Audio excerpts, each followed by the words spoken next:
That's not what I read. The true sign of the apocalypse is someone that dumb has a law degree. Worse, if your name has the word sun in it, there's no excuse for not knowing how an eclipse works. But it's no surprise that Joy is the one who understands science. She's been on the science diet for years. No, nothing really comes to mind. I was like, cha-ching.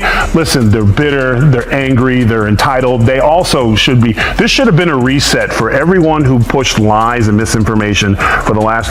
They call them Hitler, they call these things. America rejected them. And instead of coming back and saying, we lied, they instead are now doubling down. So let her keep doing it, because if she keeps that up, we're going to keep getting the Senate and probably the House and the White House, because people see right through your lies. So keep doing what you're doing. Game ball. Sunny Hostin with jabs from Greg Gutfeld and Tyrus that it almost felt as if she might raise a complaint against the universe itself. What began as yet another confident hot topic exchange suddenly erupted into a full-blown storm. Honestly, it was rare to see Sunny lose her footing so dramatically.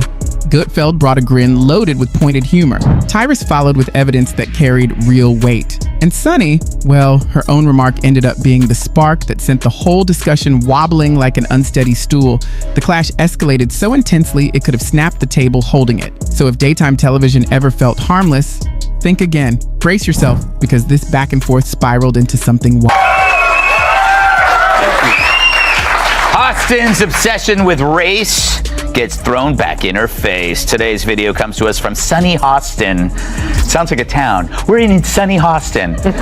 She was on PBS's Finding Your Roots, a show dedicated to researching celebrity ancestry. For context, Sunny is a staunch supporter of reparations and has made a fortune spewing nonsense about white privilege and racial justice. Well, turns out she's not as oppressed as she claims she is. She's actually the descendant of slave owners. Hostin settled at that familiar old table, prepared to deliver another grand lecture, almost as if she were auditioning to teach Expressive Outrage 101 at some imaginary ultra-trendy academy, wrapped in confident energy and flawless Chanel. But instead of applause or admiration, she ran headfirst into a chilly gust of straight-up reality from Tyrus and Greg Gutfeld, speaking from an entirely different studio, which somehow even harder. Wow. I'm a little bit in shock. I just always thought of myself as Puerto Rican, half Puerto Rican. I didn't think I was, my family was originally from Spain and slaveholders. Yeah. So how are you feeling, my friend? I think it's actually pretty interesting that my husband and I have shared roots. Cranked to maximum, and Sunny stepped into the spirited back and forth without a hint of caution. Gutfeld didn't even have to show up in person to counter her point. One widely shared moment, a bit of sharp wit, and a sprinkle of sarcasm were enough to weaken her stance from afar. Tyrus stayed quiet the whole time, yet managed to raise the pressure with such steady precision that it resembled someone quietly placing a match near a very delicate craft project. Sunny motioned confidently from her talk show seat, while Tyrus presented details that made her explanation look fragile, almost like something that could flutter apart with the breeze. And this wasn't the first time she used her place on The View as an unexpected confession spot that no one really asked for, especially since she often speaks as though she's documenting the world's grand troubles, one brunch story at a all that, and the price of butter. Sunny gets the game ball. If it wasn't for her, if it wasn't for her asking that question, it might have been a closer election. But when nothing really comes to mind, I was like, cha-ching. Listen, they're bitter, they're angry, they're entitled. They also should be. This should have been a reset for everyone who pushed lies and misinformation for the last. They call them Hitler, they call these things. America rejected them. And instead of coming back and saying, we lied, that some voters of color couldn't truly grasp their own political views unless those views happened to line up with hers. It was as if she'd appointed herself the official guardian of correct opinions.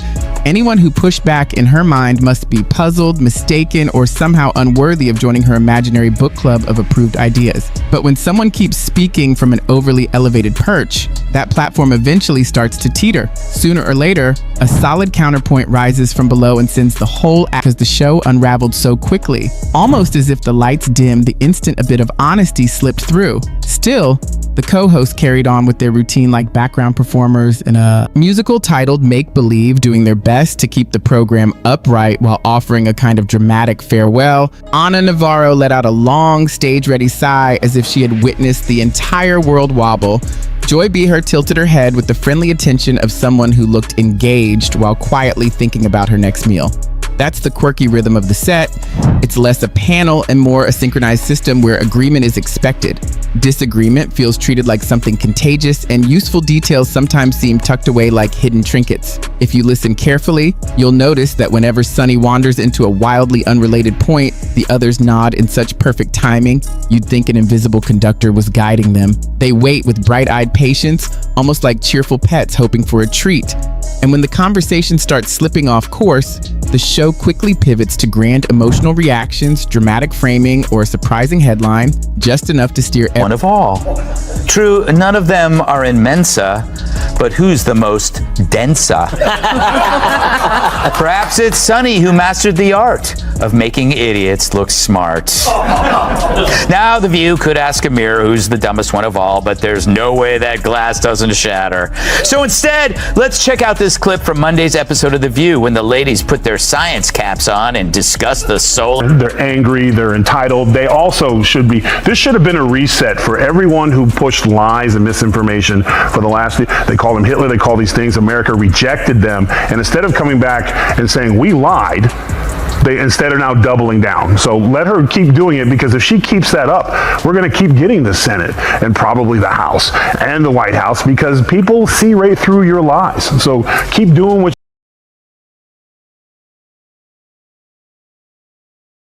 Gutfeld and Tyrus had no interest in sticking to the unusual boundaries of The View that day. With a mix of steady logic and cultural awareness, they stepped in like a confident comedic duo, gently steering the conversation away from the panel's usual rhythm. They dropped reminders of basic realities so effortlessly it felt less like arguing and more like pointing out things everyone had overlooked. Sunny didn't burst into dramatic reactions. Instead, she tried to keep her cool as each clear point cut straight through her statements, almost as though she were waving away facts before they settled. And there's something strangely fascinating about watching someone who's used to grand speeches and big applause suddenly meet a quiet moment that highlights every gap in their argument. She'll return to that table tomorrow, of course, armed with fresh talking points, a long explanation, and her familiar expression. But she knows that after being met with such firm clarity, it takes a moment to regroup. That's exactly what played out when the conversation slipped into an accidental self-defeat. Sunny Houston's usual "the world is to blame" moment transformed into unexpected humor the instant Gutfeld and Tyrus symbolically stepped into the discussion. With just one simple, well-aimed point, they set off a chain reaction. White women in particular want to protect the patriarchy here because it's to their benefit. Yeah. They want to make sure that their husbands do well. They want to make sure that their sons do well. They want to make sure that their children do well. And they want to make sure that they do well. Most of the women in some of these studies are married white women, and they do fall in line with what their husbands are doing. People have to wonder, where does Sunny Hostin get her opinions? Yeah. Like you said, and it's obviously from her husband. She has to tell her what to say on The View, because without it, she's got nothing up there. She's not very bright. So, but the problem with her is that she went United States with the same fiery intensity she usually saves for lukewarm drinks or lackluster online reviews. Sunny launched into what felt like an emotional speech crafted for a crowd that enjoys big drama. She used sweeping gestures, pointed fingers, and bold generalizations to suggest that policing was the root of nearly every problem. Crime in her telling was practically a misunderstood performance, and the real trouble was that people weren't focusing closely enough on her perspective. Her delivery carried the polished certainty of someone convinced that a popular hashtag automatically translates into public policy. It was classic Sunny, passionate, expressive, and brimming with moral certainty, though light on specifics. Then Tyrus and Greg Gutfeld appeared in the conversation, more prepared, less theatrical, and ready with a calmer, detail-oriented counterpoint. Their measured response, sprinkled with just enough humor, immediately put pressure on Sunny's claims.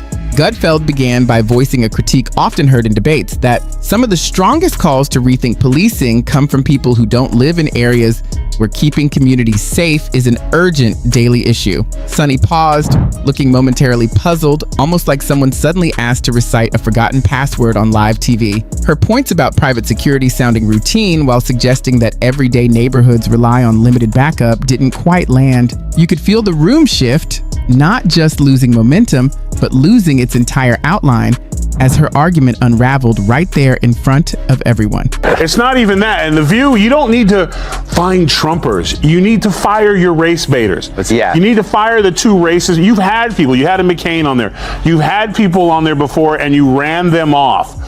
So the racist ones who want to stick to this, Whoopi and Sunny, and the, was it Bette Midler? What's her name? Yeah, broke-ass Bette Midler. Fire them and bring people in. Maybe you could get McCain to come back.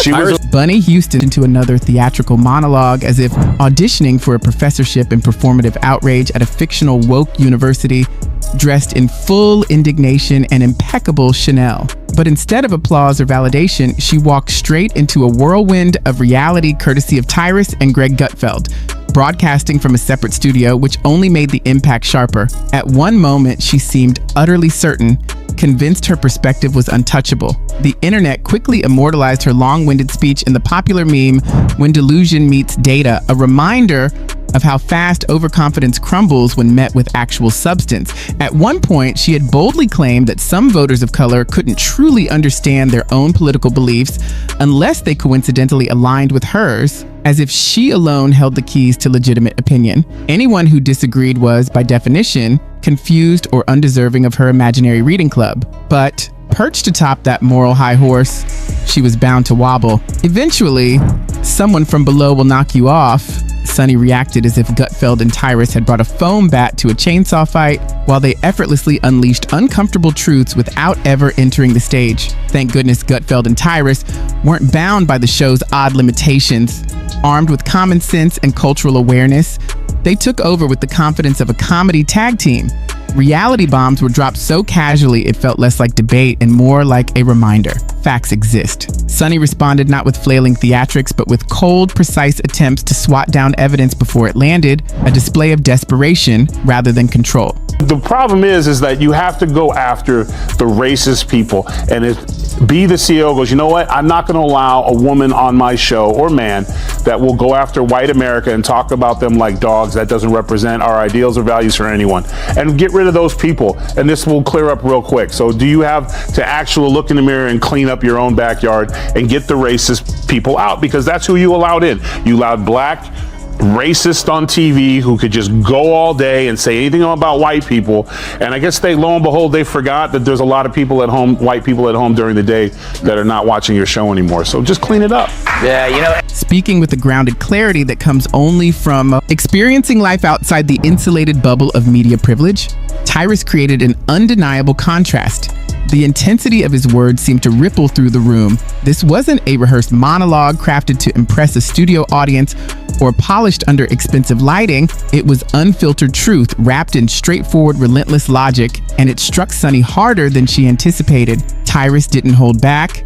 He exposed the gaps in her worldview, highlighting the privilege she and other media elites often hide behind, especially when claiming to represent people they barely understand. Sunny claimed to speak for the disadvantaged, but Tyrus delivered a sobering reality check. Her connection to working class experiences is about as close as a reality TV star's life to theirs. When Brunch with Ana Navarro is the biggest concern for those in the trenches, no one is truly representing them. He delivered this almost casually, yet it forced a reconsideration of everything previously assumed or argued, especially coming from someone seated calmly with a cup of tea, projecting moral authority without theatrics.